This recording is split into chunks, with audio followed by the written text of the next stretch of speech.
India news 64 की team लगातार आपको तिजारा नगरी परिषद के जो वार्ड पार्षद है, उनसे आपको चर्चाओं के द्वारा हम बता रहे हैं कि उनके द्वारा कितना विकास अपने वार्ड के अंदर किया गया है।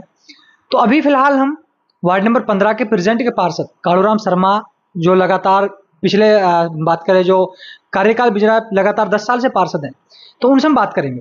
कालूराम जी, पहले तो हमारे चैनल में सर आपका बहुत बहुत स्वागत है। धन्यवाद आसिफ भाई। मैं भी आपका बहुत बहुत आभार और धन्यवाद प्रेषित करना चाहूँगा कि आपने चैनल के माध्यम से तिजारा की जन समस्याओं को और वार्डों की समस्या को उठाने का जो बीड़ा उठाया, बहुत सराहनीय है। सर देखिए, आपको 5 साल इस कार्यकाल में हो चुके, 5 साल आप पहले पार्षद रह चुके हैं। सर 10 साल के कार्यकाल को लेकर अगर मैं बात करूँ, सर किस तरह आप अपनी जनता के जो मुद्दे थे सर उनको किस तरह सॉल्व किया, क्या कहेंगे अपने कार्यकाल? सबसे पहले मैं तो अपने वार्ड के और वार्ड के साथ तिजारा वासियों का बहुत बहुत आभार और धन्यवाद प्रेषित करना चाहूँगा कि जिनके आशीर्वाद से, जिनके सहयोग से मुझे लगातार 2 बार पार्षद बनने का अवसर प्राप्त हुआ। और इन 10 साल के कार्यकालों में मैंने जितना भी प्रयास किया जनता की मदद करने का, उतना प्रयास आगे भी मैं करते रहूँगा और जनता के विश्वास पर खरा उतरने का प्रयास करूँगा। इस जनता के आशीर्वाद से और जनता के सहयोग से मुझे लगातार दूसरी बार पार्षद बनने का अवसर प्राप्त हुआ। मेरे पास मेरे वार्ड के लोग किसी भी समस्या को लेकर जब आते हैं तो मेरा ध्येय रहता है कि उनकी समस्याओं को समाधान समयबद्ध तरीके से करवाने का प्रयास करूं। और इनके आशीर्वाद से मुझे दोबारा इसी वार्ड से पार्षद बनने का अवसर प्राप्त हुआ। मैं आपके चैनल के माध्यम से भी कहना चाहूँगा कि वार्ड की छोटी छोटी समस्याएं होती हैं, पानी की समस्या, लाइट की समस्या, सड़क की समस्या। जब मैं इस वार्ड से पार्षद पिछली बार बना था तो यहाँ पर इस वार्ड में ऐसी ऐसी सड़कें थी या ऐसे ऐसे मार्ग थे, ऐसे ऐसे रास्ते थे जहाँ से निकलना भी दुभर होता था। लेकिन मैंने प्रयास किया पिछली बार भी और अब की बार भी। तो प्रयास करने के माध्यम से लगभग सभी सड़कों का कार्य पूर्ण करा पाया। और बिजली की समस्या और छोटी और समस्याओं के लिए मैं निश्चित रूप से वार्ड के सभी लोगों के साथ तत्पर रहता हूं और प्रयास करता हूं कि उनकी समस्याओं का समयबद्ध तरीके से समाधान करा सकूं। और इसके अलावा और भी कोई समस्या लेकर कोई भी वार्ड के लोग या अन्य लोग मेरे पास आते हैं तो मेरा प्रयास ये रहता है कि मैं सभी की समस्याओं का समाधान कराने का प्रयास करूं। सर देखिए, आप 5 साल कांग्रेस के कार्यकाल की हम बात करें जो आपका प्रेजेंट में चल रहा है या इससे पीछे का जो कार्य 2015 से 20 तक का जो आपका कार्यकाल, सर अगर देखा जाए तुलना के मामले में तो आप क्या कहना चाहेंगे सर? इस कार्यकाल व नेक्स्ट कार्यकाल, अगर हम चेयरमैन की बात करें, आपके सभापति की बात करें, तो क्या कहेंगे सर? आसिफ भाई, खैर राजनीतिक रूप से मैं कहना चाहूँ कि पिछले कार्यकाल और इस कार्यकाल में तो फर्क है। फर्क ये है, पिछली बार संघर्ष करना पड़ता था हर कार्य के लिए। पिछली बार मैं इसी वार्ड से वार्ड नंबर 19 था और वार्ड नंबर 19 से मैं बीजेपी से पार्षद था। आपके पास किसी कारणवश मैं इसी वार्ड से कांग्रेस का पार्षद हूँ। तो पिछले कार्यकाल और इस कार्यकाल की अगर मैं कल्पना करूँ, तुलना करूँ, तो निश्चित रूप से इस कार्यकाल में मुझे बहुत ही काम करने का जो अवसर मिला है, बहुत ही अच्छा मिला है। और मेरे वार्ड के जहाँ तक मैं सोच रहा हूँ हर समस्याओं का समाधान मैंने इस कार्यकाल में पूर्ण रूप से कर दिया। जहाँ तक सड़क की अगर कोई बात है तो सड़क का सारे वार्ड में सभी सड़कों का निर्माण इसी कार्यकाल में हुआ। अगर मैं बात करूँ लाइट की, तो लाइट का काम भी लगभग पिछले कार्यकाल की अपेक्षा इस कार्यकाल में घर घर जहाँ जहाँ आवश्यकता है, जहाँ जहाँ पर जरूरी है, वहाँ सभी जगह लाइट लगवाने का प्रयास किया मैंने। और तीसरी बात अगर मैं करूँ पट्टों के संदर्भ में, तो निश्चित रूप से स्टेट ग्रांट के पट्टे जो मेरी लाल डोरे के अंतर्गत आते हैं, तो लगभग मैं तो कह रहा हूँ 1 या 2 परिवार में हो सकता है किसी कारणवश, वो कारण क्या रहा कि उन्होंने फाइल नहीं लगाई या किसी और कारणवश व्यक्ति अपनी फाइल नहीं लगा पाया स्टेट ग्रांट एक्ट के पट्टे की। लेकिन इसके अलावा लगभग 98% लोगों के पट्टे भी मैंने इसी कार्यकाल में दिलाया है। तो पिछले कार्यकाल और पिछले कार्यकाल में अगर अपन बात करें तो पिछले कार्यकाल में कुछ काम हुआ है मेरे, लेकिन वो काम भी बिना संघर्ष के नहीं हुआ है। क्योंकि एक चीज़ देखने पर आती है राजनीतिक रूप से कि अगर राजनीतिक मतभेद अगर इंसानों के अंदर आ जाए तो फिर काम की गति जो है ना वो कम हो जाती है। लेकिन इस कार्यकाल में राजनीतिक मतभेद किसी प्रकार का कोई नहीं था। चेयरमैन साहब के कार्यकाल में देखो, पूर्ण रूप से अगर मैं कहूँ, अभी आपने कहा कि अगर मैं पूर्ण रूप से कहूँ पूरे तिजारा के रूप में, हो सकता है कुछ कमियां रहती है, किसी भी कार्यकाल में चले जाओ आप, चाहे पिछला कार्यकाल हो या उससे पिछला हो या आगे आने वाला काम, तो संपूर्ण रूप से तो कोई नहीं होता। लेकिन मेरा ये पूरा विश्वास है कि इस कार्यकाल में सड़क के संदर्भ में, क्योंकि पिछली बार जो सड़कें थी, पिछली बार सड़कें तिजारा नगर पालिका की सारी सड़कें खुदी हुई थी, और वो खुदी हुई सड़कें इस कार्यकाल में आई। तो चेयरमैन साहब ने प्रयास किया कि सभी वार्डों में जो खुदी हुई सड़कें हैं उन सभी सड़कों को दुरुस्त कराने का, सही कराने का, और नई जहां पे नई की आवश्यकता है वहां नई कराने का प्रयास किया। और पूरे तिजारा में नगर परिषद क्षेत्र में आज अगर अपन सड़कों के मामले में देखेंगे तो सड़कों के मामले में निश्चित रूप से किसी अपवाद को छोड़ करके सभी सड़कों का निर्माण कार्य इसी कार्यकाल में हुआ है। और अगर मैं दूसरे रूप में अगर देखना चाहूँ लाइट के रूप में, तो आसिफ भाई लाइट के रूप में भी अगर अपन पिछले बार की तुलना करेंगे, पिछले बार और इस बार की तुलना करेंगे, तो लाइट के संदर्भ में भी पिछली बार जितनी लाइटें लगी हुई थी, एलईडी लाइट लगी, अगर अपन गिनने का प्रयास करेंगे, संख्याओं के आधार पर प्रयास करेंगे, क्योंकि पिछली बार नगर पालिका थी आपकी पहले नगर पालिका में 25 वार्ड थे, और अब भी आपकी 25 वार्ड है। तो 25 वार्डों में अगर अपन दायरा अपना कोई नहीं बढ़ाया, नगर परिषद में जरूर अपन बढ़ाने का प्रयास किया है, लेकिन अगर उसी रूप में अगर अनुपात में देखें तो लाइट बहुत ज़्यादा इस कार्यकाल में लगी है। और तीसरा, पट्टों के संदर्भ में अगर अपन देखें, जो मैंने बताया था मेरा व्यक्तिगत वार्ड में भी, इसके अलावा भी इस कार्यकाल में इस चेयरमैन साहब के नेतृत्व में पट्टों का कार्य इतना जबरदस्त हुआ, क्योंकि राज्य सरकार की जो पॉलिसी है कि घर घर पट्टे वितरण का कार्यक्रम, जो कैंप लगे थे, उन कैंपों में लगभग सभी लोगों के पट्टों का कार्यों का निस्तारण इसी कार्यकाल में रहा। और चेयरमैन साहब की शैली के रूप में मैं आपको बताऊं, चेयरमैन साहब की खुद की व्यक्तिगत शैली जो है, हो सकता है पॉलिटिकल, हालांकि वो राजनीतिक रूप से तो है परिपक्व, लेकिन कहाँ क्या चीज़ करनी है उसके संदर्भ में हो सकता है वो कम वैसे हों, लेकिन उनके पास अगर कोई फाइल किसी भी प्रकार की चली गई, पट्टे से संबंधित चली गई है या किसी अन्य प्रकार की कोई भी फाइल चली गई, तो उनका एक ही ध्येय रहता है कि उनके पास फाइल आई और उसका निस्तारण अविलंब कर दिया। और पिछले कार्यकाल में अगर मैंने पिछले कार्यकाल में ऐसी थी कि अगर पट्टे की फाइल भी चली गई तो पहले, अब मैं इस बातों को इनके माध्यम से नहीं कहना चाहता, लेकिन वो चीज़ें मैंने देखी हैं साक्षात में, तो उनका निस्तारण समयबद्ध तरीके से नहीं हो पाता। अब की बार इन चीज़ों का समयबद्ध तरीके से निस्तारण हुआ है। देखिए सर, आपका कार्यकाल जैसे आप बता रहे हो, कांग्रेस पार्टी से आपने चुनाव लड़ा, जबकि आपका बोर्ड भी, हम नगर परिषद की बात करें कि वो भी कांग्रेस का है, लेकिन 2 साल से भारतीय जनता पार्टी की सरकार है। 2 साल में मुझे ऐसा लग रहा है कि आपके इलाके में विकास में कहीं ना कहीं थोड़ी सी रुकावट आई, क्या वो हकीकत में है देखने को मिला, या फिर कोई जनता ने जैसे मुद्दे रखे उनको लेकर? बिल्कुल आसिफ भाई, आपकी बात बिल्कुल सही है। पिछले 2 साल से कार्यकाल, जैसे पिछले 2 साल से सरकार का जो चेंज हुई, पिछले 2 साल का मैं बताऊं, पिछले 3 साल में वो कोरोना काल भी हम लोगों ने झेला है, इसी पीरियड में कोरोना काल भी झेला है। और उसके बाद पिछले 2 साल से जो सरकार है, पिछले 2 साल से नगर परिषद तिजारा में किसी भी प्रकार का छोटा सा कार्य नहीं हुआ है, ना तो सड़क का कार्य हुआ है, ना नाली का कार्य हुआ है। अब ये कहोगे आप सब चेयरमैन तो सब आपका है, फिर कार्य क्यों नहीं हुआ है? तो मैं आपकी जानकारी के लिए बता दूं आसिफ भाई, बजट का अभाव, और बजट काम किसका होता है? सरकार का होता है। सरकार जब बजट आवंटित नहीं करेगी तो निश्चित रूप से तिजारा का विकास कैसे होगा? दूसरा कि अगर बजट अपन करें, क्योंकि स्वायत्तशासी संस्था है, नगर पालिका अगर अपना बजट स्वयं बनाती है पट्टों के माध्यम से, किसी माध्यम से, वो भी कार्य पिछले 2 सालों से रुके पड़े हैं। तो जब वो भी कार्य, स्वयं के कार्य भी और बजट के अभाव, तो दोनों चीजें अगर जब रुक जाती है तो निश्चित रूप से विकास रुकेगा। और पिछले 2 साल के कार्यकाल आप देख लो, आप कहीं भी चले जाओ तिजारा में, कि जहां जो आवश्यकता है, नाली की आवश्यकता है, छोटी मोटी आवश्यकता है ऐसी कि जैसे मान के चलो संपूर्ण रूप से पिछले 3 सालों में जो कार्य नहीं हुआ, छोटे छोटे ऐसे कार्य हैं, नाली के हैं, कहीं छोटी छोटी ऐसी गलियां हैं जिनमें सड़कें बननी है, तो वो नॉर्मल सी जो चीज़ें हैं वो पिछले 2 साल से बिल्कुल बंद पड़ी है। और उसका सीधी सी बात है, वो राज्य सरकार के माध्यम से बजट नहीं आने का कारण है। एक तरफ देखिए, आप प्रेजेंट के वार्ड नंबर 15 के पार्षद हैं, लेकिन अगर हम पूरे तिजारा क्षेत्र की बात करें या फिर हम पूरे तिजारा की जिस तरह की हॉस्पिटल व्यवस्थाएं सर हम देख रहे हैं, ना ही साफ सफाई है, लोग बागों को दवाइयाँ के लिए बाहर से दवाई लाएं। एक तरफ नहीं लगता कि सर ये कहीं ना कहीं लोग बागों, जो गरीब लोग हैं, उनके द्वारा दुर्व्यवहार करेंगे? आपको नहीं लगता है?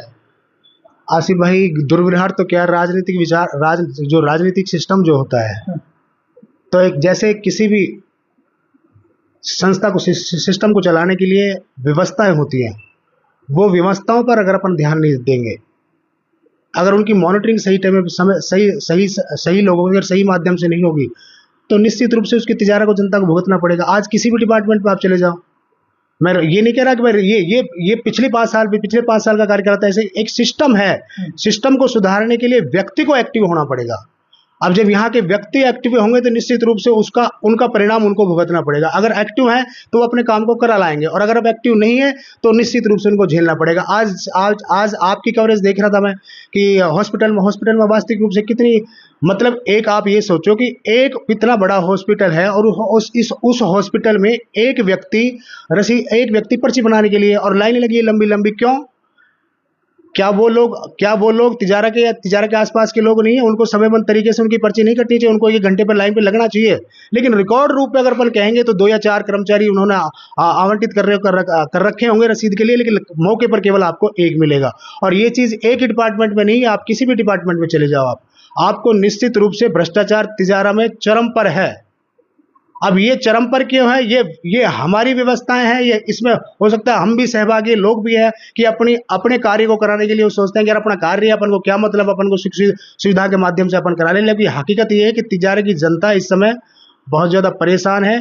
किसी भी डिपार्टमेंट में आप चले जाओ, चाहे आप पीएचडी में चले जाओ, आप चाहे तहसील में चले जाओ, आप चाहे पीडब्ल्यूडी में चले जाओ, चाहे हॉस्पिटल में आप चले जाओ, चाहे आप कहीं भी चले जाओ, तो निश्चित रूप से तिजारा की जनता को ये दर्द झेलना पड़ रहा है समस्याओं का। कालूराम जी, आपने बात की हॉस्पिटल को, लेकिन एक ऐसे जिले से जहां से 2 पर्यावरण मंत्री आते हैं, वहां डंपिंग यार्ड जैसी बीमारी को तिजारा में धकेल दिया जाता है। कहते हैं भाई डंपिंग यार्ड तिजारा में बना। क्या सर डंपिंग यार्ड तिजारा के लायक है? या फिर हम बात करें तिजारा में कोई कॉलेज वगैरह नहीं होना चाहिए क्या? यहाँ पे कोई रोजगार का संसाधन नहीं? क्योंकि डंपिंग यार्ड जैसे ही एक गंदी चीज को तिजारा के अंदर। बिल्कुल आसिफ भाई, ये गलत है डंपिंग यार्ड। और डंपिंग यार्ड का पूरा तिजारा विरोध कर रहा है, पूरी तिजारा विधानसभा विरोध कर रही है, क्योंकि डंपिंग यार्ड एक ऐसी गंभीर समस्या है, एक ऐसी बीमारियों की समस्या है जो निश्चित रूप से इस पर्यावरण को ही नहीं और पर्यावरण के साथ साथ यहाँ के लोगों को भी दूषित करेगी। और इसका पुरजोर तरीके से पूरी तिजारा विधानसभा और हम भी सब लोग इसकी निंदा करते हैं कि डंपिंग यार्ड वास्तविक रूप से यहाँ नहीं बनना चाहिए। अगर अपन एनसीआर की अपन बात करें, दिल्ली जैसे क्षेत्र की अगर अपन बात करें, वहाँ का अगर अपन हाल देखें, वहाँ के हालात देखें, तो निश्चित रूप से उस बीमारी का सामना आगे आने वाले समय पर यही करेगा। तो इसकी मैं पूर्ण रूप से निंदा करता हूँ कि ये डंपिंग यार्ड यहाँ पे नहीं होना चाहिए। जनता के हित के लिए, जनता के उसके पूरे तिजारा के उसके लिए ये यहाँ पे डंपिंग यार्ड नहीं होना चाहिए। और डंपिंग यार्ड की देखो सरकार की पॉलिसी क्या है? सरकार की पॉलिसी है कि डंपिंग यार्ड पूरे मतलब जो भी जितनी भी नगर निकाय हैं उनका सबका डंपिंग यार्ड तिजारा में बनेगा। पूरे तिजारे एक क्षेत्र मिला कि जिसको गंदगी के ढेर में डाल दो आप। अरे डंपिंग यार्ड है, डंपिंग यार्ड अपनी नगर पालिका अपने क्षेत्र में बनाएगी। हमारा डंपिंग यार्ड बन रहा है, हमारा यहाँ बन रहा है कि भाई ठीक है, हमारी गंदगी हम ही झेलें। दूसरे नगर निकाय की, दूसरे नगर परिषद की, दूसरे नगर निगम की गंदगी को हम क्यों झेलें? क्या हो सकता है हमको झेलने के लिए? डंपिंग यार्ड बनने हैं तो अपनी अपनी नगर परिषद में राज्य सरकार को बनाने चाहिए, वहां पे खूब जमीन है। आप ये सोचो, आपके चैनल के माध्यम से मैं आपको आपके चैनल के माध्यम से मैं बताना चाह रहा हूं कि नगर परिषद और नगर निकाय सबके पास अपनी जमीन है, तो उन सभी का कूड़ा तिजारा में क्यों डाला जा रहा है? अरे डंपिंग यार्ड है तो समय की बचत, पैसे की बचत। अब किसी भी डंपिंग यार्ड में अगर आप भिवाड़ी के कूड़े को तिजारा लाओगे तो उसमें कितना संसाधन का खर्च होगा, कितने संसाधन लगेंगे, कितने पैसे लगेंगे, कितना समय लगेगा। तो इन सभी चीजों का फायदा किसको मिलेगा, यह नुकसान किसको मिलेगा, यह तय करना है। ये राज्य सरकार किस पॉलिसी के तहत कार्य कर रही है हमें नहीं पता भैया। हम ये चीज सोच नहीं रहे कि भाई डंपिंग यार्ड भाई पूरे इतने नगर निकाय को डंपिंग यार्ड यहाँ बनेगा। तिजारा ये कैसा मिला कि तिजारा में डंपिंग यार्ड खुलेगा, तिजारा में गंदगी का ढेर बनेगा, तिजारा के लोग परेशान हो गए, तिजारा के लोगों को ये चीज फेस करनी पड़ेगी। तो इसका मैं पूरी तिजारा विधानसभा की तरफ से, मैं व्यक्तिगत भी और पूरी तिजारा विधानसभा के लोगों की तरफ से पुरजोर तरीके से विरोध करता हूं कि डंपिंग यार्ड बनना चाहिए तो नगर निगम सबके अलग अलग डंपिंग यार्ड बनने चाहिए, जिसका वो खुद जिम्मेदार रहे, नगर परिषद, नगर निकाय, नगर निगम। देखिए सर, डंपिंग यार्ड को लेकर चर्चा है कि, लेकिन एक तरफ बहुत ही और गौर करने की बात है, तिजारा 1937 की तहसील है, लेकिन उस तहसील को एक तहसील के तौर पे ही रखा जाता है। और फिर एक सबसे बड़ी बात होगी खैरतल तिजारा एक जिले के तौर पे कूंच जोड़ दी जाती है सिर्फ ओनली तिजारा के नाम पे। ना कोई हम बात करें दफ्तर बनना, ना कोई आधिकारिक भवन आने। सर इस तरह की सोच तिजारा के साथ दोगलापन व्यवहार क्यों? तिजारा के साथ दोगलापन का व्यवहार तो पिछले कार्यकाल से रहा। मैं तो ये मानता हूं कि नेतृत्व अगर कमजोर होगा तो निश्चित रूप से इन सारी समस्याओं का समाधान तिजारा की एक एक जनता को करना पड़ेगा, और नेतृत्व अगर मजबूत होगा तो निश्चित रूप से अपन को कुछ मिलेगा। और मैं ये समझ रहा हूं कि यहाँ नेतृत्व की कमी है और नेतृत्व कमजोर है। नेतृत्व अगर कमजोर नहीं होता तो निश्चित रूप से ये चीजें जो आज तिजारा को फेस करनी पड़ती है, नहीं करनी पड़ती। सीधी सी बात ये आसिफ भाई, ये राजनीतिक रूप से कहो आप इसको, चाहे किसी भी प्रकार से कहो, कि अगर नेतृत्व मजबूत होगा तो तिजारा को सब कुछ चीज मिलेगा, और नेतृत्व कमजोर होगा तो तिजारा को कुछ भी नहीं मिलने वाला। तिजारा को लटका दिया, खैरतल तिजारा बना दे तिजारा, जबकि निश्चित रूप से तिजारा जिला बनने लायक था। तिजारा को जिला नहीं बनने दिया। तिजारा को जिला बनने के पास अब जो समस्याएं पैदा हो रही है कि जब तिजारा खैरतल तिजारा लटका दिया, अब तिजारा को क्या मिला भैया? तिजारा को क्या मिला? कौन सा ऑफिस जिले लेवल का मिला, ये बता दीजिए। तो ये सारी की सारी चीजें तिजारा को झेलनी पड़ेगी। और ये केवल एक चीज है, अगर आप गहराई में जाओगे कि नेतृत्व अगर कमजोर होगा तो निश्चित रूप से उन सारी चीजों का भुगतान तिजारा विधानसभा के एक एक व्यक्ति को भुगतना पड़ेगा। सर देखिए, आज तिजारा की जनता कहीं आपको एक हम बात करें अफसोस महसूस करी, गिरा हुआ महसूस करी, क्योंकि यहाँ की जो हालात हैं, ना कोई फैसिलिटी है। सर एक सबसे बड़ी बात रखी रोड व्यवस्था को लेकर, हमने जब जाना तो आसपास के क्षेत्रों को देखा गया तो सर 2 साल के अंदर कुछ ऐसा काम नहीं देखने को नजर आया कि जहां से राज्य सरकार द्वारा कोई विकास किया। सर उसके पीछे वजह क्या रही कि 2 साल में कोई फंड नहीं आया, क्या पीछे वजह? आसिफ भाई, क्षेत्रवाद और जातिवाद ये चीजें राजनीति में हावी होती है। अगर अपन देखें, आज 2 ज्वलन समस्या सामने आ रही है, डंपिंग यार्ड की आ रही है, और एक दूसरी समस्या आ रही है लड़कियों के कॉलेज की। लड़कियों के कॉलेज, शिक्षा का महत्व जीवन में, हर व्यक्ति के जीवन में क्या महत्व रहता है शिक्षा का, और किसी भी सरकार को इसी चीज पे काम करना चाहिए, शिक्षा पे काम करना चाहिए, इस पे हॉस्पिटल पे काम करना चाहिए। अगर अपन इन चीजों को दोनों को देखें, तो डंपिंग यार्ड की समस्या और बच्चों की, लड़कियों के कॉलेज की समस्या, क्षेत्रवाद पहली तरफ ले जा रहे हैं। तिजारा मुख्यालय है, तिजारा मुख्यालय पर ही आवंटित है। आप इनके कागज देखिए आप लोग। मैं आपको 2 चीजें बताना चाह रहा हूँ। हिंगवाड़ा जो आज जो स्कूल बना हुआ है, कौन सा वाला, जो हिंगवाड़ा इंग्लिश मीडियम स्कूल चल रहा है, वो भी मुख्यालय पे खुला था, लेकिन वो भी क्षेत्रवाद और उसकी बात से पल्ली तरफ चला गया। और आज भी यही घटना पुनः वापस घटित हो रही है कि लड़कियों का जो कॉलेज मुख्यालय पर आवंटित हुआ, मुख्यालय पर सैंक्शन हुआ है, उसको आसपास के क्षेत्रों में जाकर के 5-10 किलोमीटर दूर की अपने क्षेत्र में ले जा रहे हैं वो लोग। क्या तिजारा में जमीन नहीं है क्या? लेकिन वही राजनीति हावी, क्षेत्रवाद हावी, और वो चीजों का भुगतान तिजारा की जनता को भुगतना पड़ रहा है। अगर ये लड़कियों का कॉलेज भी निश्चित रूप से तिजारा के अंदर बनना चाहिए। अब ये लोग कहेंगे साहब तिजारा में जमीन कहाँ है? तिजारा में जमीन देखो, तिजारा में दुनिया भर की जमीन है, वहां तो जमीन मिल गई, लेकिन तिजारा में यहाँ जमीन नहीं मिली। तो ये कहीं ना कहीं कमी ही है, ये कहीं ना कहीं अप्रत्यक्ष रूप से राजनीतिक संरक्षण है, जो निश्चित रूप से तिजारा की जनता को सहन करना पड़ रहा है, तिजारा की जनता को सहन करना पड़ रहा है।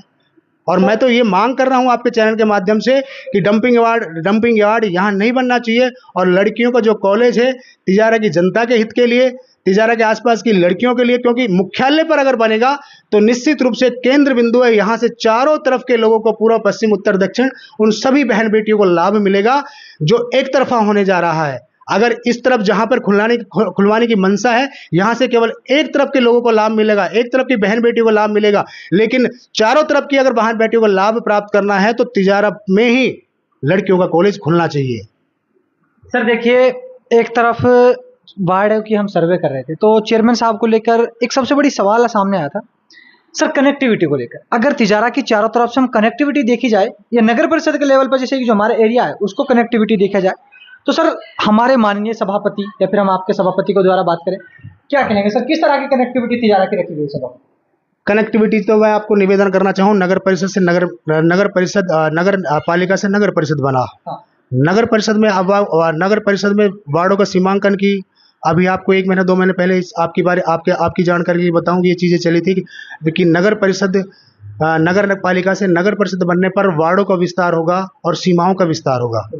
लेकिन मैं आपके चैनल के माध्यम से कहना चाहूँगा कि नगर परिषद की सीमाओं में राजनीतिक हस्तक्षेप हुआ है। राजनीतिक हस्तक्षेप की वजह से केवल 2 ही गांव जुड़े हैं, जबकि अगर अब राजनीतिक हस्तक्षेप नहीं होता इसमें, तो पूर्व पश्चिम उत्तर दक्षिण चारों दिशाओं में तिजारा की नगर परिषद का विस्तार होना चाहिए था। एक तय सीमा, एक तय किलोमीटर की सीमा में होना चाहिए कि पूर्व में 1 किलोमीटर, पश्चिम में 1 किलोमीटर, उत्तर में 1 किलोमीटर और दक्षिण में 1 किलोमीटर। तो निश्चित रूप से तिजारा के राजस्व ग्राम बढ़ते, और तिजारा के राजस्व ग्राम बढ़ते तो तिजारा के आसपास के जो गांव जुड़ते, वहां पे बिजली की समस्या, पानी की समस्या और ऐसी ज्वलंत जो मूलभूत समस्या है उनका निस्तारण होता, समयबद्ध तरीके से निस्तारण होता, राज्य नगर परिषद का राजस्व बढ़ता। लेकिन लोगों ने नहीं, लेकिन कुछ राजनीतिक आकाओं ने ये सोचा कि अगर इधर के एरिया बढ़ा दिए जाएंगे, इधर के एरिया बढ़ा दिए जाएंगे तो आगे आने वाला हमारा राजनीतिक भविष्य खत्म हो जाएगा। और वो राजनीतिक भविष्य की वजह से ये तिजारा नगर परिषद का जो विस्तार हुआ वो भेंट चढ़ा है। इसमें हस्तक्षेप किसका है? राज्य सरकार का है। वर्तमान चेयरमैन साहब का नहीं है, नगर पालिका के पार्षदों का नहीं है, ना तो चेयरमैन साहब को पूछा गया इसमें, ना पार्षदों को किसी को पूछा गया, ना कोई मीटिंग रखी गई। केवल राज्य सरकार के हस्तक्षेप की वजह से ये सीमांकन हुआ है जो गलत हुआ है। अगर नगर परिषद की सीमाओं का सीमांकन होना था, विस्तार होना था, तो चारों दिशाओं में होना था, जिससे नगर पालिका एक अच्छी नगर परिषद, जो नगर पालिका जैसे नगर परिषद बनी तो एक अच्छी नगर परिषद बनती, सीमाओं का विस्तार होता, राजस्व बढ़ता, राजस्व ग्राम बढ़ते, नगर परिषद की इनकम बढ़ती, उससे तिजारा की जनता को, तिजारा के आसपास की जनता को लाभ प्राप्त होता, जो इन राजनीतिक आंकाओं की वजह से भेंट चढ़ गया। दूसरा, आपके कहने की मतलब है कि कहीं ना कहीं परिसीमन में भी राजनीतिक मतभेद साथ देखने को मिला है। सर, एक सबसे बड़ी बात रखते हैं हम, जब चुनाव होते हैं तो हर नेता या कोई भी हो वो एजुकेशन की बात करते हैं, लेकिन सर आज उसी एजुकेशन को हम देख लेते तिजारा के अंदर, तो आज वो एजुकेशन के मुद्दे 2 साल हो चुके लेकिन वो सामने नहीं आ रहा एजुकेशन को लेकर, क्या वजह है उनके पीछे? ये तो आसिफ भाई राजनीतिक रूप से आप पता है, सब राजनीति में जब ऐसे तो वही बातें करते हैं, शिक्षा की बात, शिक्षा की बात, चिकित्सा की बात, लेकिन जब मूल रूप से बात आ जाती है धरातल पे कुछ नहीं मिलता है। हर सरकार अखबारबाजी में केवल क्या है, अखबारबाजी में सारी चीजें, धरातल पे कुछ नहीं। धरातल पे आप लोग देख रहे हो, और मैं तो कह रहा हूँ कि आप लोगों का धन्यवाद। ये लोकतंत्र का सबसे मजबूत स्तंभ आप लोग हो। अगर इन चीजों को आप लोग उठाओगे तो निश्चित रूप से सरकार की जो है आंख खुलेगी, नहीं तो सरकार की आंख बंद है। धरातल पे उनको दिख ही नहीं रहा कुछ भी कि धरातल पे हो क्या रहा है, जबकि ये चीजें धरातल की हैं सारी की सारी चीजें। आप ग्राउंड लेवल पे जा रहे हो, आप देख रहे हो, आप खुद देख रहे हो आप कि हॉस्पिटल की क्या समस्या है। कल भी आपने दिखाई थी, परसों भी आपने खबर दिखाई थी, और वर्तमान में अब भी आप खबर दिखा रहे हो। तो हर डिपार्टमेंट के, आप किसी भी डिपार्टमेंट में चले जाओ आप। अब नगर परिषद है, नगर पालिका, अब 2 साल हो गए, 2 साल से नगर परिषद के बारे में ये नहीं सोचा कि नगर परिषद में कितना स्टाफ है। ये किसका काम है? राज्य सरकार का काम है, यहाँ के आका का काम है कि नगर परिषद में, नगर पालिका से नगर परिषद बन गई है तो वहां पे स्टाफ की कमी है, लोगों की जो शिकायत है रोजाना की रोजाना बढ़ती है। क्यों? क्योंकि एक सुव्यवस्थित तरीके से नगर पालिका से नगर परिषद बनने पर एक सुव्यवस्थित होना चाहिए। जयनों की संख्या कितनी होनी चाहिए, बाबुओं की संख्या कितनी होनी चाहिए, अग्निशमन अधिकारी की संख्या कितनी होनी चाहिए, उनकी शाखाएं अलग अलग लगनी चाहिए, लेकिन कुछ भी नहीं है। क्या है? नगर पालिका नगर परिषद वैसे रिकॉर्ड में नगर परिषद बन गई, लेकिन रिकॉर्ड में उनके पद आज तक भी आवंटित नहीं हुए। 2 साल निकल गए सरकार को, इन चीजों पे क्यों ध्यान नहीं देते क्या? या फिर ये कहो कि हाँ ठीक है, हम नगर परिषद में भाई चेयरमैन अलग है तो इसलिए हम नगर परिषद में ध्यान नहीं देना चाहते। अरे नगर परिषद में ध्यान नहीं देना चाहते, लेकिन तिजारा की जनता ने तो वोट दिया है, उनकी तरफ तो ध्यान दो। आप एक व्यक्ति बस चेयरमैन किस चीज का बना हुआ है? कांग्रेस का चेयरमैन बना हुआ है, लेकिन कांग्रेस का चेयरमैन तो बना हुआ है, लेकिन जनता ने, तिजारा की जनता ने तो आपको वोट दिया है यहाँ पे। तो तिजारा की जनता ने जब आपको चुना है तो तिजारा की जनता से उसका वो क्यों कर रहे हो, बदला क्यों ले रहे हो? तिजारा की जनता के लिए आप सोचो कि तिजारा की जनता के लिए अपन को क्या करना चाहिए। सर, एक लोगों के द्वारा एक सवाल रखा गया था कि 2 साल से नगर परिषद में कोई बजट नहीं आया, क्या सर वो कितना % हकीकत है? क्या जनता की जो सोच है, क्या ये हकीकत में कोई ऐसी बात नहीं? हकीकत है आसिफ भाई, तिजारा की नगर परिषद में 2 साल से आप खुद किसी भी पार्षद के पास चले जाओ, आप कहीं भी चले जाओ, आप पूछ लो, आप केवल रूटीन के काम भी आपको पता है, और उसमें फिर क्या पट्टों का काम चालू नहीं है। अब ये क्यों नहीं है? बस चेयरमैन नहीं चाह रहे, चेयरमैन के पास तो कोई फाइल नहीं रुकी, चेयरमैन नहीं चाह रहा कि नगर पालिका में पट्टों का काम हो, चेयरमैन भी चाह रहा है, सारे पार्षद भी चाह रहे हैं, लेकिन पता नहीं क्या ऐसी व्यवस्था है कि जो इनकम का सोर्स है वो बढ़ाने के लिए काम नहीं हो रहा। भाई बजट नहीं आ रहा तो कम से कम इन चीजों का काम तो चलना चाहिए, जिससे नगर पालिका की इनकम हो। नगर पालिका की थोड़ी बहुत इनकम होगी तो छोटे मोटे लोगों के नालियों का काम, सड़क के काम छोटे मोटे तो चलेंगे, या फिर सरकार से बजट दिलाओ। और ये यहाँ की नगर परिषद की समस्या नहीं है, पूरे राजस्थान की ब्लॉक कर रखा है, और जो बजट आती है वो छोटे मोटे कामों उठा लिए जाते हैं हकीकत रूप से, जबकि उनका छोटा मोटा काम होना चाहिए तो वो हो नहीं रहा। बजट का अभाव है, और वो बजट का अभाव ये राज्य सरकार तय करे। क्यों है राज्य सरकार? एक तरफ लोग बात कहते हैं डबल इंजन की सरकार, तो डबल इंजन की सरकार सर, केंद्र में भी डबल इंजन की सरकार है, स्टेट में डबल इंजन की सरकार है, जबकि डबल इंजन की सरकार का ही एमएलए तिजारा के अंदर, लेकिन वो डबल इंजन की सरकार तिजारा के अंदर काम ना होना फिर डबल इंजन की सरकार फैली तो नहीं चल रही इस हिसाब से, तो अगर देखते हैं डबल इंजन की सरकार कुछ भी नहीं है। डबल इंजन की सरकार ये तो तय करना पड़ेगा राजनीतिक आकाओं को, राजनीतिक राजनेताओं को, कि हमारी तिजारा की जनता के लिए हम क्या कर सकते हैं। तिजारा की जनता के लिए अगर अपन करेंगे, सोचेंगे वास्तविक रूप से यहाँ समस्या है, वहाँ समस्याओं को अपन जाके फेस करेंगे। हालांकि जन सुनवाई होती है, करते हैं जन सुनवाई, देखते भी हैं उनका निस्तारण, उनका समयबद्ध तरीके से निस्तारण हो रहा है या नहीं हो रहा, चीज ये देखनी पड़ेगी अपन को। अब तिजारा में आप सोचो, तिजारा में विधायक के कोष से अगर पिछले मैं तो ये देख रहा हूँ, तिजारा की नगर परिषद में, तिजारा की या नगर पालिका थी जब, या नगर परिषद अब है, ना तो एमपी कोटे से कोई पैसा मिलता है, ना विधायक कोटे से कोई पैसा मिलता है। अब के नहीं, मैं तो पिछले कई सालों से देख रहा हूँ इसको, विधायक कोटे से या नगर पालिका एमपी कोटे से कोई पैसा आवंटित नहीं होता। अगर ये चीज पैसा आवंटित नहीं होगा तो काम कैसे होंगे, या फिर इनकम खुद की बढ़ाने के लिए कोई हरी झंडी नहीं मिलेगी। जैसे पिछले कार्यकाल में हुआ था कि भाई हाँ ठीक है, पट्टों का काम, घर घर पट्टों होंगे तो इनकम होगी तो आय बढ़ेगी तो लोगों के काम होंगे। अब वो चीजें भी सारी की सारी स्टॉप है 2 साल से। उन चीजों को खुलवाने का प्रयास करें। राज्य सरकार से मांगे, यहाँ के विधायक जी से मैं निवेदन करना चाहूंगा, आग्रह करना चाहूंगा कि आप राज्य सरकार से तिजारा की जनता के लिए आप बजट का प्रावधान कराएं, और बजट का प्रावधान होगा, जब बजट लाया जाएगा तो निश्चित तिजारा की जनता का समाधान होगा, छोटी छोटी समस्याओं का समाधान होगा, नाली का काम, सड़कों का काम, ये काम होंगे। लेकिन अब सरकार क्या है, अब सरकार की मंशा ये है कि भाई क्या नाम, तुम्हारे इलेक्शन के मूड में है सरकार, अब तो ठीक है नॉर्मल 2 महीने बाद आचार संहिता लग जाएगी, फिर आचार संहिता का बहाना हो जाएगा, फिर उसके बाद सारी चीजें बंद, ब्लॉक। तो ये चीजें अब तिजारा के क्षेत्र के हालात है भैया। सर देखिए, आपको वार्ड नंबर 15 की जनता ने 2 बार पार्षद बनाने का मौका दिया। सर किस तरह उनका धन्यवाद देना चाहेंगे, किस तरह आभार व्यक्त करेंगे हमारे चैनल के माध्यम से? आसिफ भाई, मेरा वार्ड मेरा अभिमान रहा है पिछले 10 सालों से, और मैं तिजारा की, मेरे वार्ड की एक जनता को, तिजारा के मेरे वार्ड के सभी मेरे भाई बहनों को, मेरे बुजुर्ग को, मेरी माताओं को, मेरी बहनों को, मैं सबको आभार धन्यवाद देना चाहूँगा आपके चैनल के माध्यम से, कि इन लोगों के आशीर्वाद से, इन लोगों के सहयोग से पिछले 5 साल और अब की 5 साल मुझे कार्य करने का, मुझे इनकी सेवा करने का अवसर मिला। तो मैं इनका आपके चैनल के माध्यम से हृदय तल की गहराइयों से आभार व्यक्त करना चाहूँगा, और मैं आह्वान करना चाहूँगा मेरे वार्ड के लोगों से कि किसी भी प्रकार की कोई भी समस्या, तो निश्चित रूप में प्रयास करता हूँ 24 घंटे मेरे पास कोई भी व्यक्ति आया है तो मैंने प्रयास किया है कि उसकी समस्या का समाधान करना। लेकिन इसके बाद भी मैं इस चैनल के माध्यम से आह्वान करना चाहूँगा, किसी भी प्रकार की कोई भी समस्या तिजारा, मेरे वार्ड के अलावा तिजारा के लोगों की किसी प्रकार की कोई भी समस्या है तो निश्चित रूप से बिना डर और संकोच के मुझसे मिले, और मैं निश्चित रूप से आपकी मदद करने के लिए आपके साथ तन मन धन से खड़ा हूँ और 24 घंटे खड़ा हूँ। सर देखिए, रक्षाबंधन का त्यौहार आने वाला है, अपने वार्ड वासियों को, तिजारा वासियों को, प्रदेश और पूरे देशवासियों को किस तरह शुभकामनाएं?